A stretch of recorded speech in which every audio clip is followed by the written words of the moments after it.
Mad Wolf here, and today I'm going to be reviewing Star Wars Battlefront 2 for PC. Now, that said, no, I do not have the PS4 or the Xbox One version, mostly because, well, I used to like PS3's online back when it was free to play online. Now that it's not really any different than Microsoft, where you have to pay for PlayStation Plus, no different than Xbox Gold to play online. It's kind of like, I just want to buy the game and play it. So with that said, you probably know the first thing I'm going to bring up about this game, which is the story mode, or campaign, however you want to pronounce it. The truth of the matter is the story mode is pretty good. It revolves around a basically Special Forces stormtrooper named Commander Iden, and Eisen is from Bleach. Commander Iden.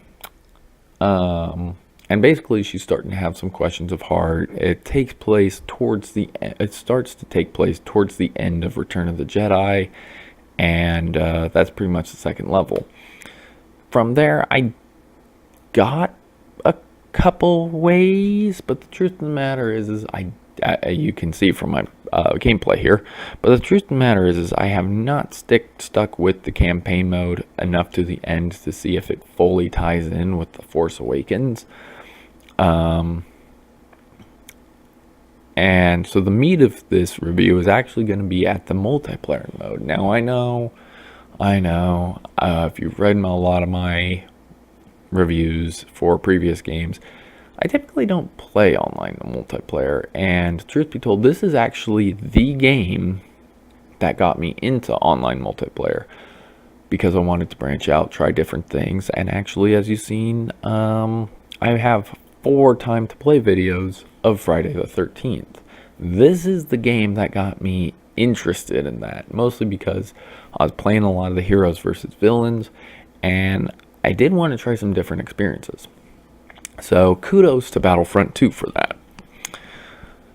That said, playing heroes versus villains, one downside that I have to it is the lack of characters in the mode.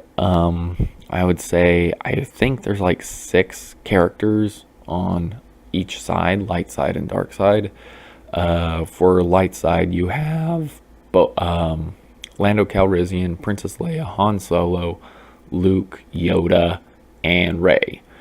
For the dark side, you have Kylo Ren, Darth Vader, Darth Maul, the Emperor, Boba Fett, and Bossk.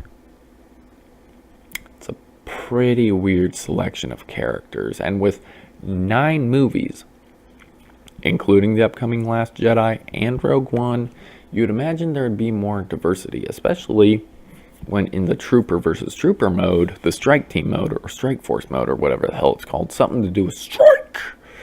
Maybe it's made by Nerf. You actually can play as the battle droids from the prequel movies, or you could play the clone troopers. You could also play the stormtroopers versus the rebels. It really depends on the level and what kind of time period it takes place in the Star Wars saga.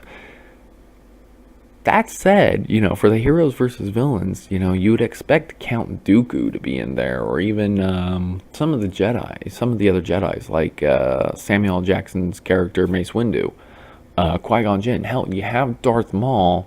You should have the guy that Darth Maul kills, or even the guy that chops Darth Maul in half, Obi-Wan Kenobi. But they're not, and that's kind of weird to me. I'm like, okay, well, this selection of characters, I love Darth Maul. I love Luke Skywalker. I'm not a big fan of Rey. I actually kind of like Kylo Ren and Finn more than Rey. I like Captain Phasma more than Rey. That's saying a lot, unfortunately. I think Chewbacca's also a character. I'm not 100% sure. I just know those are the 6 main characters that stick out in my mind in the character selection. Because most of the time I'll go to pick somebody and then someone else picks them and I get pissed off because I have to settle for someone else. Then you have the Starship Battles. Starship Battles are actually pretty cool. Sometimes people say there's way too much crap on the screen. Attack here. You got fighters coming in here. If you got fighter here, then you can actually shoot here and it shoots them. That's a heads-up display. That's maybe they threw in way too much garbage because of Star Wars, sci-fi, that sort of thing. But yeah, that's your typical heads-up display. I mean, to the point, I think cars are kind of doing that now with that little on-screen backup camera and stuff like that. Your next thought is probably, hey, he's going to talk about the loot boxes. Yeah, kind of. Quite frankly, I mean, there's a lot of talk online about it already with online multiplayer games. Oh, loot boxes are crap and blah, blah, blah, blah, blah. Quite frankly, if you want to listen to that, go watch those people. As far as I'm concerned, I play video games to have a good time, to see if they're fun. That's really what I feel video games are all about. I do nitpick some things. And yes, that is kind of a shady thing that the video game industry has turned into, is loot boxes. And hey, you want to unlock this now, well, you can pay for it. Really, I don't feel this is anything new. As far as I'm concerned, this really isn't much different than DLC from like 10 years ago. And the only thing is it's exploded because of the cell phone gaming industry, such as like Clash of Clans and Sonic. I forget the name of it, but that Sonic game on your cell phone. I really like that game, but can't even remember what it's called. It's like Sonic Dash or something like that. But yeah, if people can just pay to unlock stuff, that's usually what they do. And, I wouldn't say that's a bad thing on the video game industry's part. It is an exploit on people who just want everything unlocked now. And like I said, there's way too much attention on that online already. Let's just negatively nitpick stuff. So sometimes I do think that we need to take a step back and look at classic video games and how you can demand all you want. Oh, I demand that Wario be in the Super Mario games. Guess what? It's not going to happen unless you hack the ROM, which people have done. And, I'm kind of one of those people who use, modding Wolfenstein 3D will turn it into whatever they want. But you also have to put in that much work if you want that in the game. These guys have already worked. They've already earned their paychecks.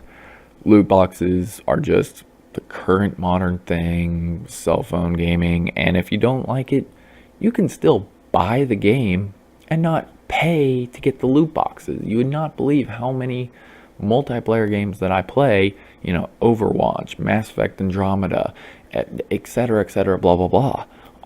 I'm not going to pay the extra money just to unlock stuff. I mean, if it's DLC, that's one thing. Fallout 4, yeah, I'll download the expansions. But I'm also not going to demand, hey, you need to put a stop to this and give us cheat codes so we can get everything now. Sorry, I get a little bit worked up about that. But all in all, I do say Battlefront 2 gets a 4 out of 5. 4 out of 5 Jedi Masters that are missing from the game. Haha. But, it's definitely worth trying. If you're interested in it, give it a try. One thing I do like about Origin, EA's account online on computers, is you can actually try the game before buying it. And certain other games, if it doesn't qualify, you can buy it, and if you don't like it, get a refund. That's a kudos to EA. I've had issues with Steam doing that, and demos not working, stuff like that. I've never really had any issues with Origin. So anyway, check out the game, check out footage. If you like what you see, give it a try. If you don't like it, get your money back. But don't just throw a fit and be like, oh, I guess. Anyway, I'm the Mad Wolf. Have a good day.